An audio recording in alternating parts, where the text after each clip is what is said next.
Last week, we finished up talking about the flood as far as the text and looking at also the geological evidence in the Grand Canyon.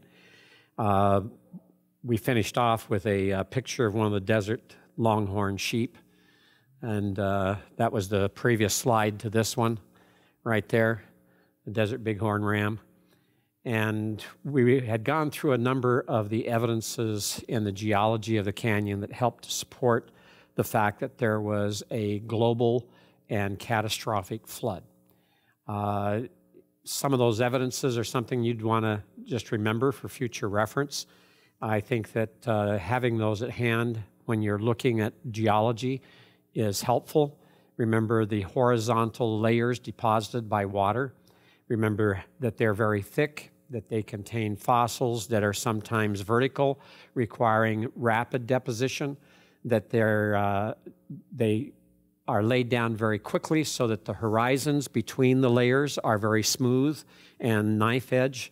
They are not eroded. They haven't sat there for hundreds or thousands or millions of years and been eroded. You have uneroded surfaces between them. Remember that the folds of multiple layers without fracturing and without having sufficient heat and pressure to change sedimentary rock to metamorphic rock helps to indicate that there was still water in the layers when it was bent due to uplifting or folding, having an earthquake type of event where you have a fault that is active, and that it shows that still, while it's plastic, while it has plasticity, that it is folded with the water in it, and multiple layers all at one time, showing that they were all laid down and were there and were resident there at the exact same time. We looked at the fossils like the nautiloid fossils, and we looked at the whole scope of things, all the way from the great unconformity, where there's a gap there in the geological time scale, all the way up to the top that shows you in the Grand Canyon that we're at the midpoint of the flood. The rest of the flood layers from above that are seen in Zion and Arches and elsewhere in the region, up the Grand Staircase. And we noted that these layers that we were looking at are also found worldwide. It's not just local deposition. The same layers are found in Australia, they're found in Europe and Asia, they're found all over the world, South America. This shows the globality of it. Now, there was one other aspect that I don't think I mentioned to you, and that is when we look at the flood layers, these water-deposited horizontal sediments are all deposited with a flow that mainly goes one direction and one direction alone. What direction do you think it would go? If you were just to try to visualize or think through the physics of our planet, what direction would you expect a global flood water that has free reign to move? What direction would it be primarily moving? East to west, or primarily northeast to southwest, because the earth is tilted on its axis. And if you just have the globe and you have the moon up here just pulling on the tides, the globe is moving, right? And it's moving eastward. It's rotating eastward so that the sun appears to rise in the east. Well, if it's rotating eastward and the moon's sitting up there pulling the tides, it's going to pull the tides from east to west, the opposite direction from that which the earth is turning. And that's the way all these flood layers are. They run primarily from northeast to southwest, the flow patterns. And that demonstrates, again, how severe it was. It shows all of the factors involved in the fact that with all the eruption that is taking place, when it finally begins to settle, that water is flowing that same direction. That's how things are being deposited. It's an amazing factor, and it's one that there are variations in, there are exceptions to, because you have pockets where you would still have some continental area that is going to impede, And so you're going to have a washing of water up and back, especially in the upper layers, but even the lower layers, some of them. So there's some variation. It's not universal. It's not everywhere the same, but the majority are that direction. And it fits quite well what we see happening on the face of the earth. I think the more research and study and analysis that is done, the greater the number of evidences there will be that will help to demonstrate and prove that. Now, why do we even take time to talk about it? Why is it so significant to stop and talk about the flood geologically? Because remember, the age of the earth determined by secular scientists is normally determined because of the fossil record and because of the geological column, because of all the strata that are laid down. And they are assuming that each strata takes a long period of time to lay down, to be deposited.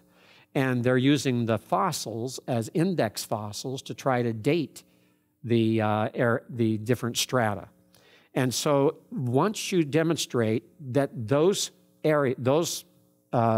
strata in the geological column were laid down quickly rather than over millions of years, they were laid down catastrophically and globally, then you do away with the geological evidence for an old earth.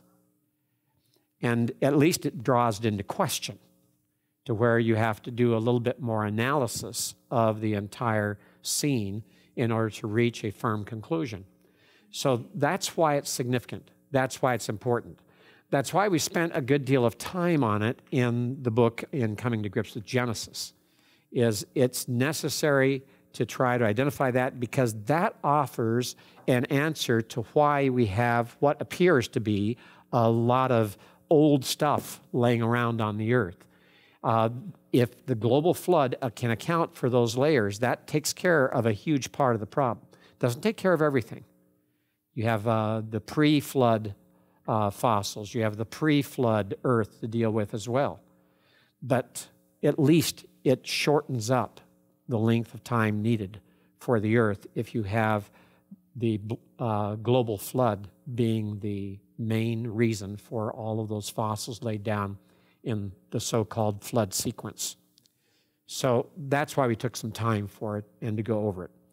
Well, as we conclude the flood, we have an interesting little highlight that we saw here in our translation in Genesis chapter 9.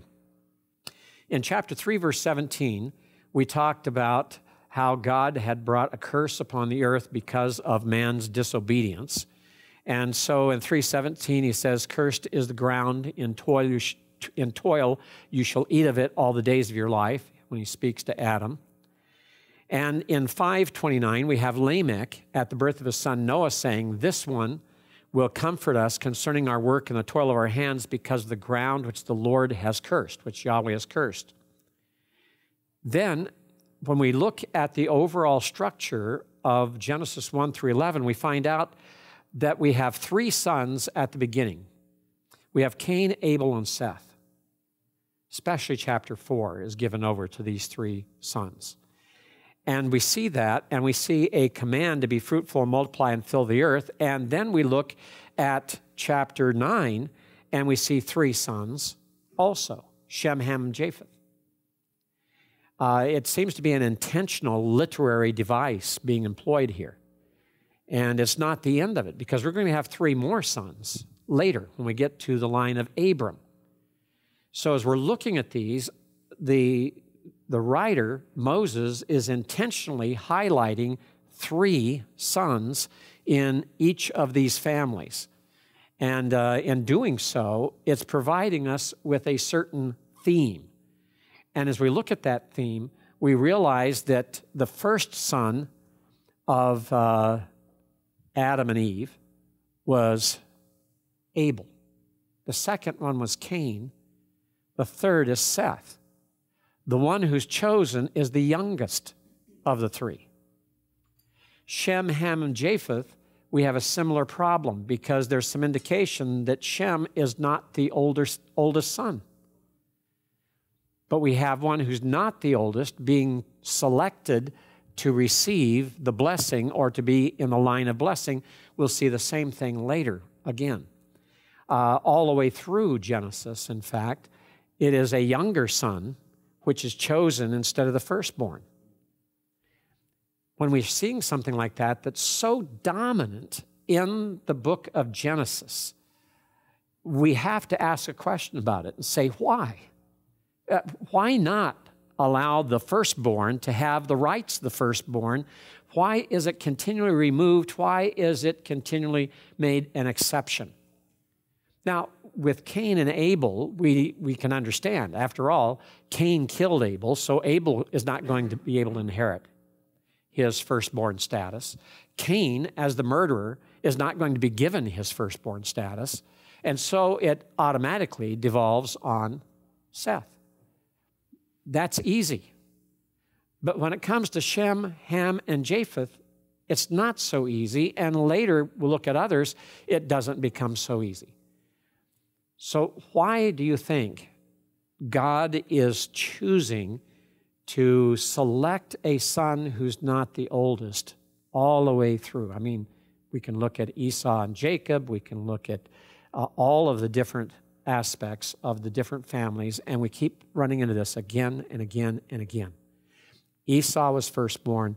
He sold his birthright. Then when it came for a time of blessing, God allowed his mother and his brother to steal the blessing. And this continues right down to where you're looking at the sons of Joseph even. The same type of thing occurs. What would be the reason for it? What do you think? Election. Explain, David. God chooses not based on their birth status or based on even their own character, but on his own purpose. And so. Okay. That's what we have to explain. That he's choosing it not on a birth status, not on what they have deserved, not what they inherit, but rather his choosing, and he's in sovereign control of all those things. And that's the way he has determined to operate it. It shows that it's not of man, it's not of the will of the flesh, it is of God. And when we get into Deuteronomy and read about the nation of Israel, and God says, I chose you not because you're the greatest nation on earth, whether in size or in power and influence. I chose you because I love you. I chose you to be what I wanted you to be. It's God's choice. In Romans 9, Paul writes, Esau I have hated, Jacob I have loved. In what sense? In the sense of election, choosing. It is God's choice. That's one of the lessons we're going to see here is all the way through, God is in control of what is happening.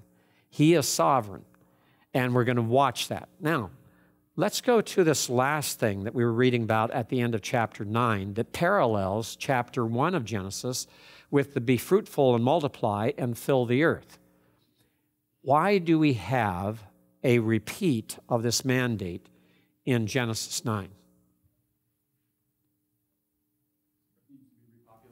Okay, the earth needs to be repopulated. It is still man's accountable. He's still accountable for it, isn't he? It's still by man it has to be done. This helps to demonstrate also that man is yet in the image of God, in spite of all the sin that brought the flood. Man is still given the same mandate as Adam was given. And Noah and his sons are fallen.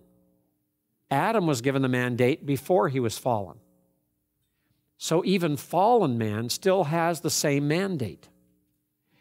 That helps us a lot in understanding all of chapter 9, because in chapter 9 we're also dealing with capital punishment. And with capital punishment, the reason that there's to be death, capital punishment, is because man is made in the image of God. And it is that destruction of the image of God that is the significant factor and is important. Noah and his sons, even though fallen, are still in the image of God. And therefore, murdering a fallen sinner is still a crime and is a crime against the image of God. So what we're seeing is as we begin anew the history of the earth, it's almost like going back to Adam and Eve, except instead of beginning with a perfect couple, we're beginning with 4 imperfect couples. And those 4 imperfect couples brought sin with them because their hearts haven't really been changed. This is exactly a pattern we're going to see throughout the Old Testament. Why is Israel removed from the land and sent into exile?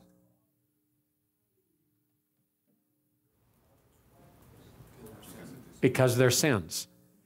Then when God has the land fulfills its 70 years of Sabbaths that had not previously been observed by Israel, and the land was given its rest, and they were brought back in and restored to the land, why is it that Nehemiah and Ezra are fighting the sins of the people who intermarry contrary to law, who violate the Sabbath, Nehemiah chapter 13?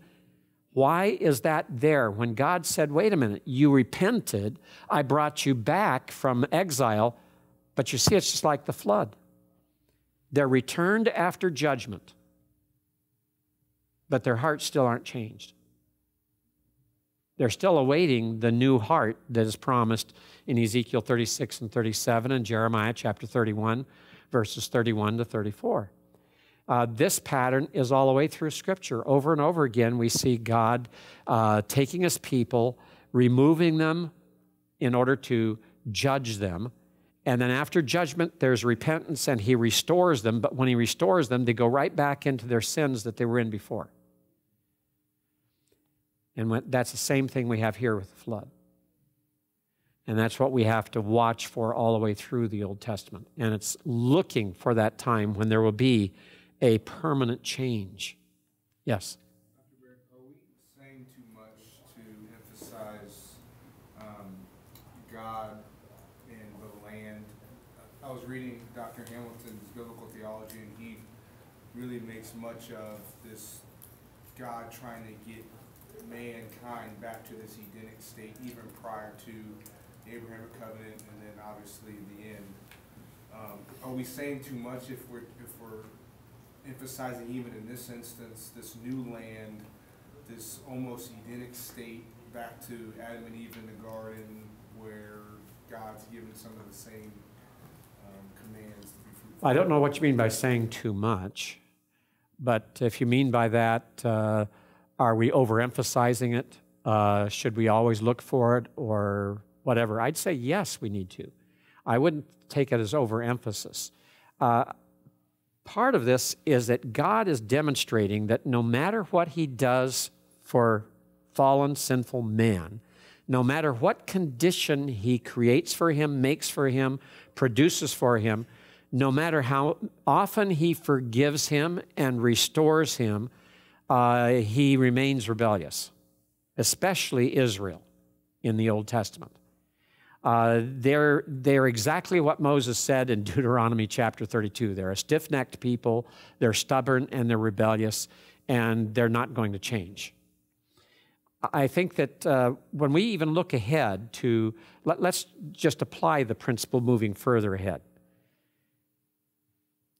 I believe that there's going to be a messianic kingdom of 1,000 years where Messiah, Jesus, is going to reign upon the earth for 1,000 years, sitting on the throne of David in Jerusalem, and He will be the perfect king priest over that kingdom for 1,000 years. What happens at the end of that kingdom according to the book of Revelation? A rebellion. In other words, I've heard many people say, well, you know, I could really believe in a God if there was justice everywhere. I could really serve a God who gives me a perfect society to live in. Well, we're going to have the perfect king who is going to sit on the throne of David and rule not over Israel, but over the entire earth for 1,000 years. And it'll be perfect. I mean, the sociological problems are resolved. The geophysical problems are resolved. You have everything resolved. There's peace. There is no lack. There is fruitfulness. And yet, in spite of that, man in his sinfulness will rebel. Even if you give fallen man, a utopia to live in, with everything perfect in society and in nature and everything around him, he will still rebel, which shows that we're the ones at fault. It's our sinfulness. And that it's totally grace that God would even save anyone.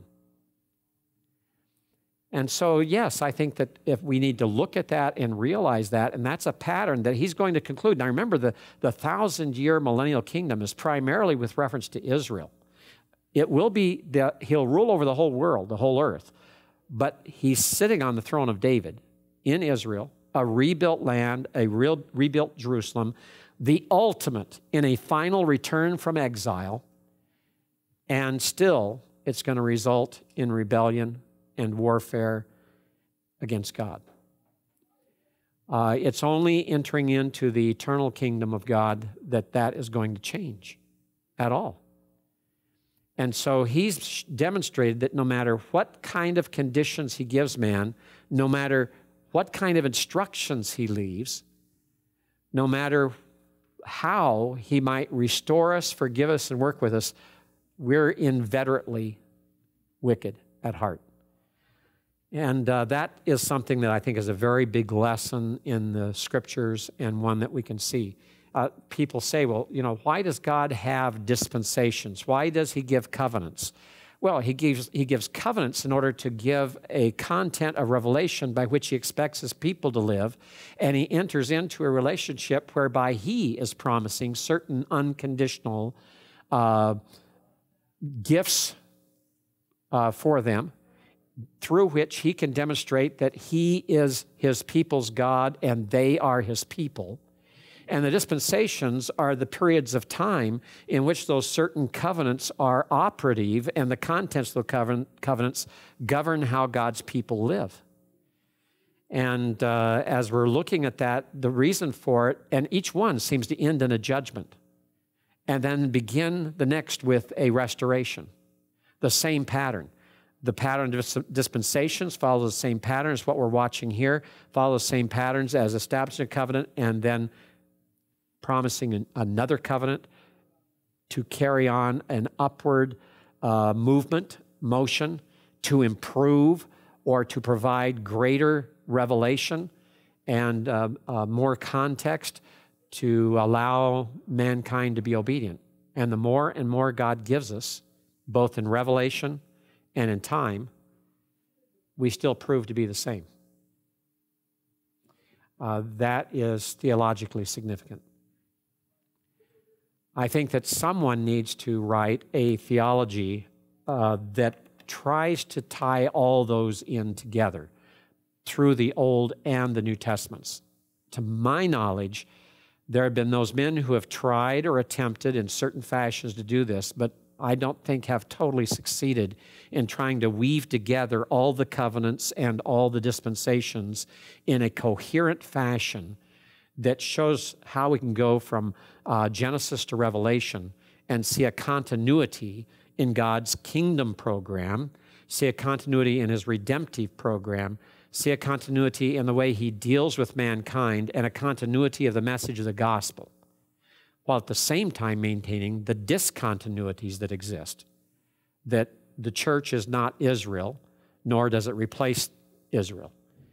And someone needs to do that. Gene Merrill, for the Old Testament, has done a superb job in putting together quite a bit in his book, Everlasting Dominion. It's a superb Old Testament theology. But he himself would admit that it's weak in the point that he has not systematically developed the covenants and dispensations to try to show the continuities of Old Testament theology in that fashion. There have been a couple other men who have tried. I think Stephen Dempster has done a fairly good job trying to get into the idea of the kingdom program of God. I think that there's a lot of weaknesses in his presentation, but I think he had the right concept in mind to begin with. There are several others in that way. I think Tom Schreiner, in the way he deals with New Testament theology, does a superb job. Now, if you could put a Tom Schreiner and a Stephen Dempster and a Jason DeRochi and a John MacArthur and a Gene Merrill together, to produce the theology, wow. I think if those men were to sit down, they'd bump heads on a few issues here and there. But I think they would come out with something that would be unlike anything we've ever seen and would actually solve this ongoing issue we constantly have between the continuity and discontinuity between the Old and New Testament. Both exist. But for the dispensationalist, there really is more continuity than what the dispensationalists are normally willing to look at between the two. And for the Reformed theologian, there is more discontinuity than what they're willing to look at. And I think there's an adequate balance in there as we walk through that would really knock our socks off if we could put it all together. But that's a monumental task. I think one man who attempted this is Robert Duncan. Dr. Duncan tried this. Do I have his name right? Robert Duncan. What's his last name? Duncan's not his last name. It's his middle name. Large mentor published theology of the Old Testament and the Bible. Robert Duncan. Can't think of his last name all of a sudden. It's a terrible thing getting old, to lose your mind. Culver, thank you. Robert Duncan Culver. Dr. Culver attempted that. And it's a massive work, small print, and it's riddled with all kinds of problems because sometimes he just kind of goes out on a limb. Sometimes he gets kind of wild in some of his thinking. And I think that's because he waited until he was too old to write it. The last time I talked to him, his wife kind of whispered to me, he doesn't remember that very well, so I apologize, you know. And she was talking about what he'd written. She wasn't talking about whether he knew me. He doesn't have to know me from Adam. But he did not remember the theological concepts about what he had written. And that sometimes happens. It's also the fact that his eschatological issues, he left out the major ones that were really needed because he had written about them so extensively elsewhere. He thought, I'm not going to include it here. And he left out all the bibliology because, again, he felt like he'd written about it extensively elsewhere, therefore he didn't include it in the volume. He's the only person I know of that's really attempted it. But this is not a one-person job. It really takes several people involved in it. Person who can be a generalist and look at everything in a big overview, the specialist who can look at New Testament and the specialist on Old Testament. You put together a good team like that, I think you could come up with something that would really be thrilling to see and to have. And I wouldn't want it to be divided up and say, okay, you write this section on this doctrine, you write this. No, I'd like to see them all collaborate on the entire thing fully. That is the way we get the best results out of it.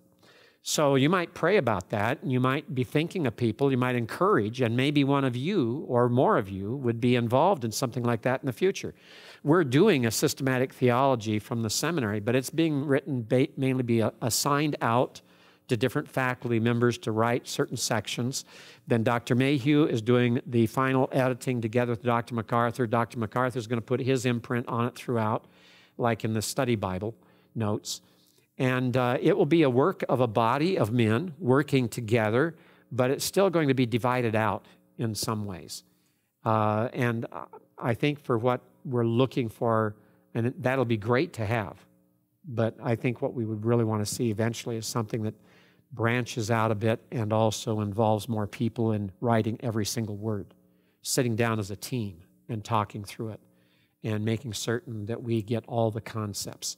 And it takes more than just one man sitting in his cubicle writing a section of theology and bringing it back to an editor or group of editors or even to someone like Dr. MacArthur. It takes a team to really talk it through. And so one person like a Tom Schreiner can say, oh, but I have this issue. If you do that in the old, what about here in the new? And Gene Merrill can sit there and say, well, if you do that in the new, but what about the old? You know, if you have that kind of exchange, plus someone in there that is a big picture guy who can say, well, you know, in the history of the church, this issue arose over that, and there was a misunderstanding of this, so how do we put that, where is the the text that deals with this in the Scripture? How do we deal with that doctrine? How do we respond to the issues that have been brought up in history? To keep everything focused.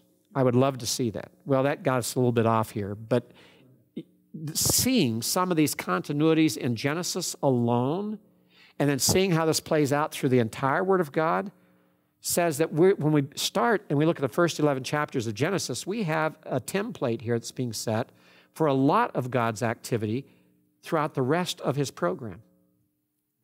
And that's why we must get it right from the start, and why we must watch for it from then on. Question? Roberto? Just going a little bit back Yes. to our conversation about the cultural mandate and just the filling of the earth. Just been wrestling with this idea, is it applicable to us today? In a sense, the cultural mandate as image bearers, it's, I think it's in many senses still applicable to us today, but is the concept of being fruitful and multiplying still applicable for us? Okay, it's a good question. First of all, let's define cultural mandate. Cultural mandate is not limited to being fruitful, multiplying, and filling the earth. It's most directly related to subduing the earth and ruling over the animals. And the question comes, since man has fallen, has he lost his vice-regency? Is he no longer king of the earth? Has his crown been so tarnished that even though he still has the image of God within him, that he is unable to fulfill that role? There's a certain amount of truth to the fact that he can't fulfill his role as designed by God because he's fallen. That's why we await Christ's return to actually fulfill that for us. In the book of Hebrews, we see that he is the one, as the Son of Man, who's going to fulfill what Psalm 8 talks about, and that he is our chief representative, and fulfilled through him will be everything God wanted to fulfill through the unfallen Adam, but could not do because Adam sinned. And so we will never, you and I, no person is ever going to fulfill the Adamic mandate the way God intended it. We have to wait for Christ to fulfill that. But in the meantime, we're not removed from the accountability of fulfilling the mandate as far as we are capable. And that's an issue we have to remember and look at. So yes, we're still held accountable for how we rule over the earth and its animals. Our stewardship of our earth is involved. And I'm not talking about here a Green Party type of mandate, but I'm saying that God throughout the Scriptures, Old and New Testament, indicates that we are accountable for how we handle that which God's given us in the earth. And we are to be good stewards of what God has given us. And we aren't to go out hunting and destroy everything in hunting. We are to hunt for food, and we're to eat what we hunt for, and things like that that are brought up in clear instructions in the Old Testament and in Proverbs, and there's even implications in the New Testament regarding that. So we do have an accountability for how we handle the things that we were given in Adam to rule over, realizing we will never fulfill them the way God had intended, that fulfillment is going to wait for Christ to fulfill on our behalf as our chief representative. Multiplying, being fruitful, multiplying, fill the earth, we're still charged with producing children. If we weren't charged with producing children, then there would be no instructions in the New Testament about families. There'd be no instruction about how to raise children. Now, be fruitful, multiply, and fill the earth. Does that mean that we have to keep producing children at the same rate as when the earth was empty? I think there, too, has to be a certain amount of wisdom, that God would grant us wisdom to properly manage the assets and the things that and resources He's given us. And for some of us, that means not having 10 children, but rather having only 2. For others, it might be having 4. For some, might have the resources and properly manage things to have more than 10 children. But I think what we have to realize is that we're not mandated with filling the earth the way Adam was when he's the beginning, or the way Noah and his 3 sons were when they had a new beginning. But as to fill the earth, and as we have a greater population, we also have to take into account the responsibility of our stewardship to everything, including our families and the resources we have, when there's greater competition for those resources, so that we manage a certain amount of stability and a good testimony in how we live for God. Craig? Interesting, though, that when the Adamic mandate is repeated in Genesis 9, that the part about dominion over the earth is not repeated. Correct. It's not. They will have, the fear of you will be in the animals. But Exactly. It's right. It's a different relationship, isn't it? The fear and terror of you will be upon the animals. The fear and terror comes as part of God's grace in helping the animal kingdom survive, because he knows what men are like. And fallen man is terrible at managing the earth. I'm not a radical ecological nut, but I am very conservative and conservation-minded in our responsibility to care for the earth. I think that there are implications even when we're told that God cares for the sparrows and cares for the lilies of the field, that shows their significance and importance. Therefore, if it's important to God, it ought to be important to us. And so I think in fact, I wrote a paper about this and presented DTS some years back, dealing with Genesis 9 and the Noahic Covenant as a continuation of the mandate of our vice-regency, even though it's impacted by our sinfulness, even though for God to be able to preserve the animals for their own protection, he has to create a fear of man in them. But just because they're afraid of us doesn't mean then that we have freedom to do with them whatever we want. So it's an interesting balance there. Yes? On that same note of dominating, Genesis 9:7, when that imperative swarm, Yes. I was trying to understand that, and I almost Right. thought that it might, well, actually, I did translate it dominate, but I knew that was, It's the idea of to be abundant on the face of the earth, to swarm, to fill it. so it's not talking about dominating. I don't think it's talking about dominating, no. It's a different word. Kavash is the word that's used to subdue. And there the word is sharats. And so you have a different, it's looking more at population, it's looking more at the number of people spreading out across the world. Okay, yes? I'm not very sure if somebody mentioned this, but as I was reading the commentary by Hamilton, he made mention of that the animals are actually also accountable for shedding the blood of Yes. humans. And also he said something about the animals have the ability to repent. What do you think about that? Yeah, I don't think there's any such thing as an animal having the ability to repent.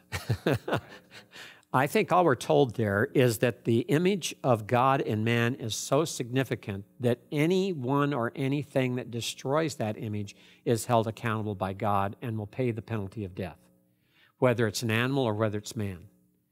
And I think that part of that, in the way that he gives the instruction, is to remind us of the significance of being in the image of God.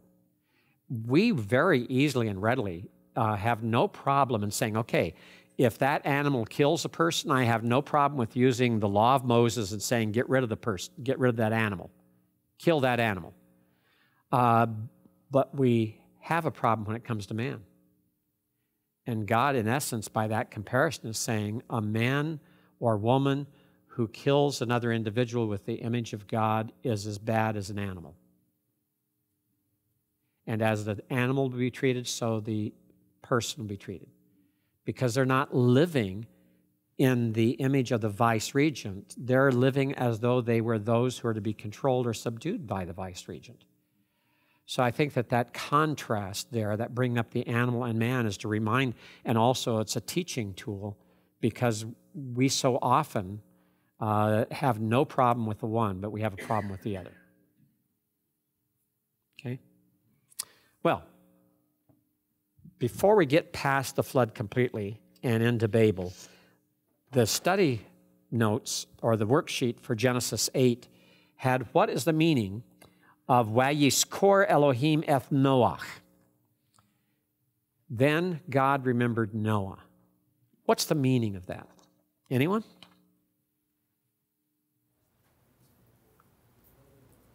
What's the meaning of God remembered Noah? Go ahead, Jared. To place Noah at the forefront of his mind and then cause him to act in light of that. Okay, good. I like the way you carried that on. I was afraid you're going to stop. It's more than just placing Noah on the forefront of his mind. It's the idea of dealing with Noah, acting on Noah's behalf. Zakar, remember, and shakach, to forget, in the Old Testament are very different than what we think. Remember is more than just to bring to mind. Forget is more than put out of mind. To remember God is to act on God's behalf. For God to remember Noah is to act on Noah's behalf. For us to forget God is to fail to act for God.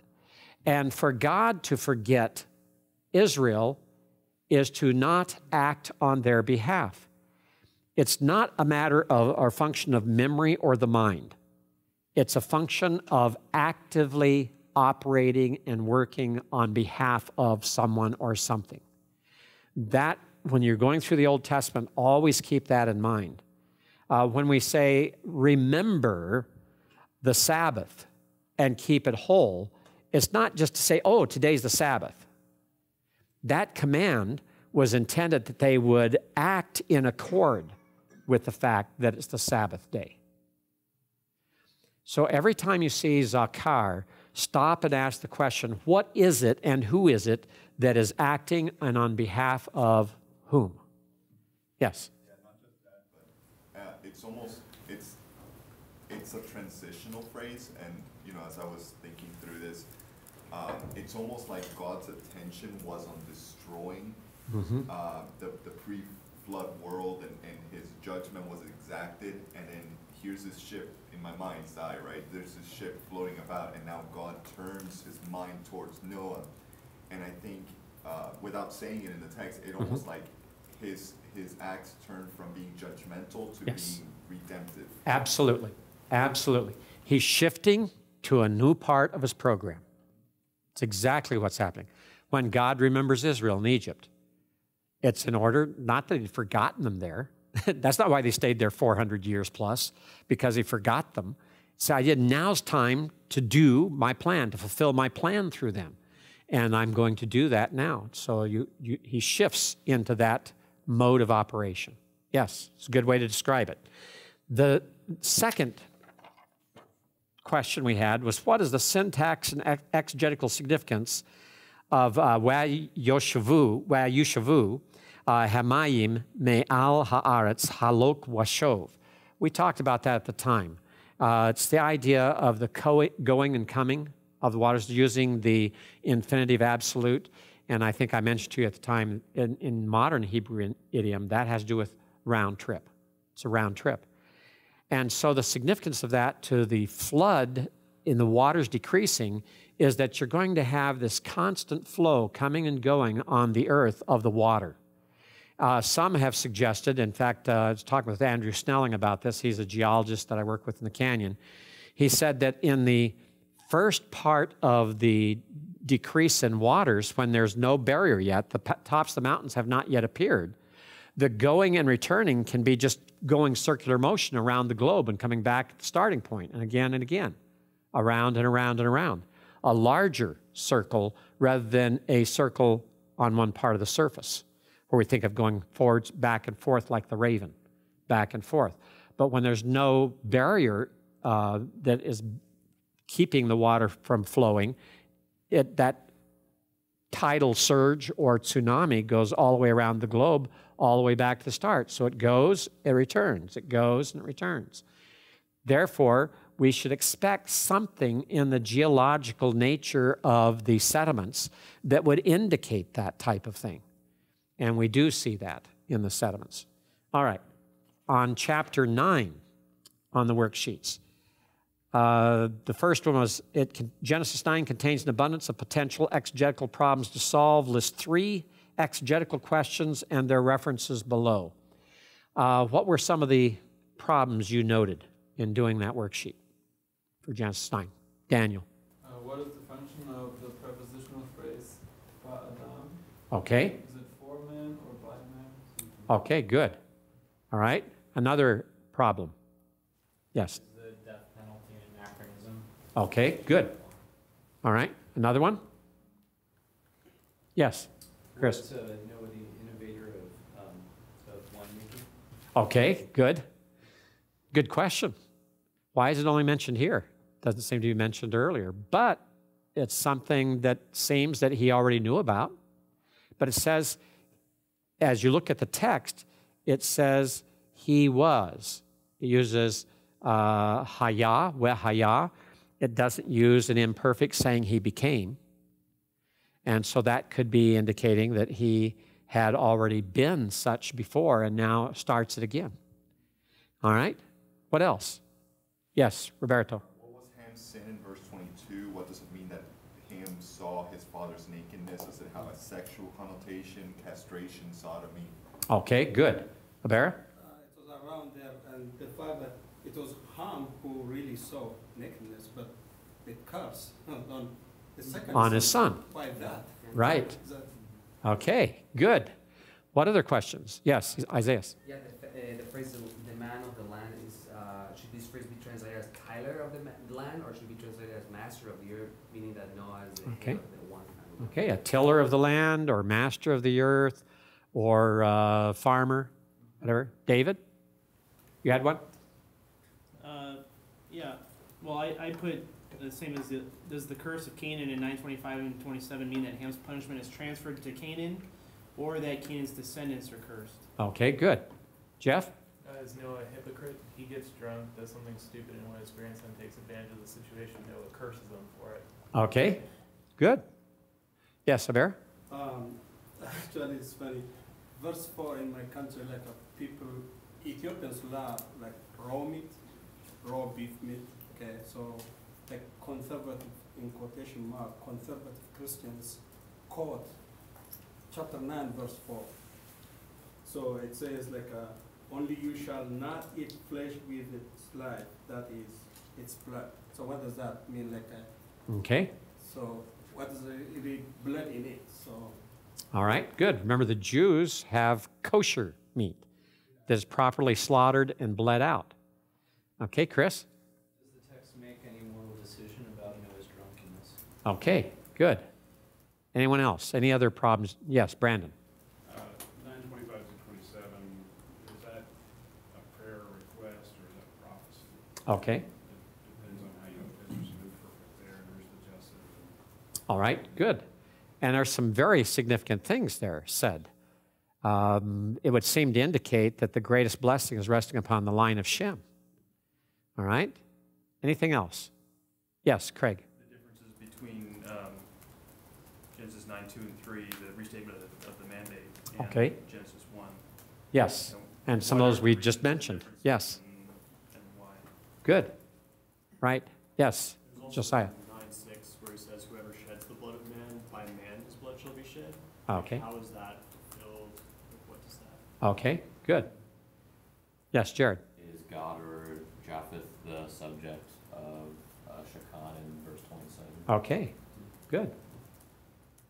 All right, see, there's lots of problems there that we could deal with in chapter 9, and we're not going to get to deal with all of them. Let's move to 9, 12, and 16. What is the theological significance of Ledorot Olam? And in verse 12 and in verse 16, a Berit Olam. What's the theological significance of those two statements that have to do with something being certain time frame? Yes, It seemed Craig. to indicate between the two of them both the duration and the extent of the covenant that God was making. One talks about all generations, kind of talks about the extent of who all it's to, and then the duration and the everlasting covenant. It's this, what covenant he's making is, one, it's unilateral on his part, and it's for all time, that it will continue. As you said, the rainbow will continue to be in the clouds, he'll continue to see, he'll continue to remember his covenant, and it will continue on for. Okay, good. David? It means it's unconditional. It doesn't matter what other people do. God's saying that it's going to continue perpetually throughout all generations. Okay, now notice this use the term perpetual. Could we translate this as eternal and be technically correct? No.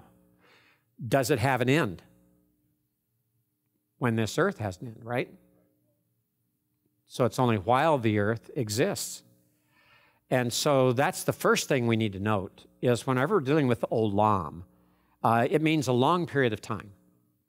But the long period of time has usually a beginning, and it usually has an ending. And we have to be very cautious and careful that we're looking at that through the entirety of Scripture, trying to figure out, okay, when does this end? Now, with this idea of the Ledorot Olam, as Craig was mentioning there with these generations, that seems to be pretty emphatic. It's going to go generation after generation after generation after generation. Is there some sense in which this covenant that is made with Noah supersedes in length of time any other covenant that we see in Scripture? How so or why so? In a very, because it's made before Abraham. Okay. This applies to all people rather than just the Jewish people. Okay, good. And secondly, we know just theologically, right, that the new covenant has replaced the old covenant, therefore at least the Mosaic covenant is shorter than this covenant. All right, good. That's what we've got to look at again. Where does it begin? Where does it end? Who is involved? This is with all the earth. It's with all the earth. It's with all the animals. It's with all of mankind. That puts this in a very special role. And it's very different. When we write about the covenants, we talk about the covenants being with Israel. The covenants are for Israel. But there are covenants like this one, the Noh8 Covenant, that precedes Israel. The Abrahamic Covenant precedes Israel, but it has to do with Israel, but it's broader than Israel. We have to realize that there's a certain global or universal aspect to some of the covenants, and others can be very, very limited. I mean, look at the Davidic Covenant. The Davidic Covenant may impact the world or may impact Israel, but it's primarily made with the line of David. And so the greatest problem then after that is to try to put all these covenants together and figure out, okay, how do they all interrelate to one another? Is the Abrahamic Covenant an outworking of the Noh8 Covenant? Like the Palestinian Covenant is an outworking of the Abrahamic Covenant, or like the Mosaic Covenant is outworking of the Abrahamic Covenant, or like the Davidic Covenant is an outworking of the Abrahamic Covenant? And what about the New Covenant? Is the New Covenant going all the way back to here and looking forward? Or does it start with Moses and looks forward? Those are issues that we don't often spend a lot of time on, and that's part of what I was talking about earlier, about what we need as an Old Testament, New Testament theology, looking at total biblical theology. I have written a lot on the covenants in the sense of trying to show the covenants with Israel, starting specifically with Abraham and moving on through the New Covenant, are all outworkings, and how that the subsequent covenants usually focus on certain aspects of the Abrahamic covenant. But what I did not deal with is those things that precede that need to be dealt with as well. And Dr. Buznitz did some writing on it in a journal article some time back, but we all agree on the faculty that we need something far more detailed in that type of analysis. And keep in mind, this isn't the first or the last place that this isn't the last place, this is the first place. It's the first place we have eternal covenant or everlasting covenant or long-lasting covenant referred to, or perpetual covenant referred to. It won't be the last. We're going to have it again and again. And part of the reason this becomes a problem or issue is because of those who oversimplify and just say it's always eternal, so therefore it has to apply to all people at all times. And we can see that pretty much with the Noahic Covenant, because it's worded so very generally, involving all life, including animals, on the earth as long as the earth lasts. But we have to be very careful not to then apply that same meaning to the use of olam with other covenants. Okay? Well, yes, go ahead. Yes. Through this worksheet, the only question that I had, and I submit to you, is what do you do with the tribulation where it seems like it's an upending of the natural order? Mm-hmm. It seems, and I've struggled with this for quite a while, but it seems like this covenant is, unilateral. No matter man's wickedness, he will no longer do that. Mm-hmm. At the same time, doesn't mean that he will not, in the tribulation, destroy man with a flood. Is it that specific, or does it mean just general global catastrophe? What would you say about that? Yeah, I think it has to do with destruction of the entire world will not be done by a flood. Again, in fact, Peter says it's going to be done by fire. And so it doesn't say God won't destroy the earth again. He just won't destroy it by water.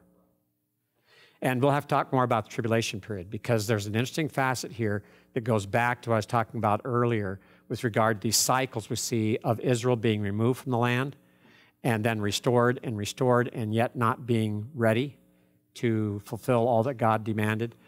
We'll have to get on that at another time. Okay, our time's up, so we're going to stop here. We're going to begin here again when I get back on April 28th, and we're going to be moving right into chapter 10. And we're going to move on to chapter 11 on that May 5th date when we meet. So we have 2 weeks left in class. We're going to cover chapters 10 and 11. I know you're going to enjoy it because there's some things in here, concepts. I'm going to bring some stuff into class that I hope really challenges your thinking. These 2 chapters, because they're always, when you're teaching Genesis 1 to 11, they get left to the end. And sometimes we as professors have covered everything, and then all of a sudden we're left with very brief time to cover the end.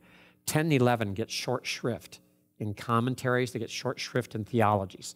There's a lot of significant stuff here, and I want to try to cover that with you for the 4 hours of class we have remaining.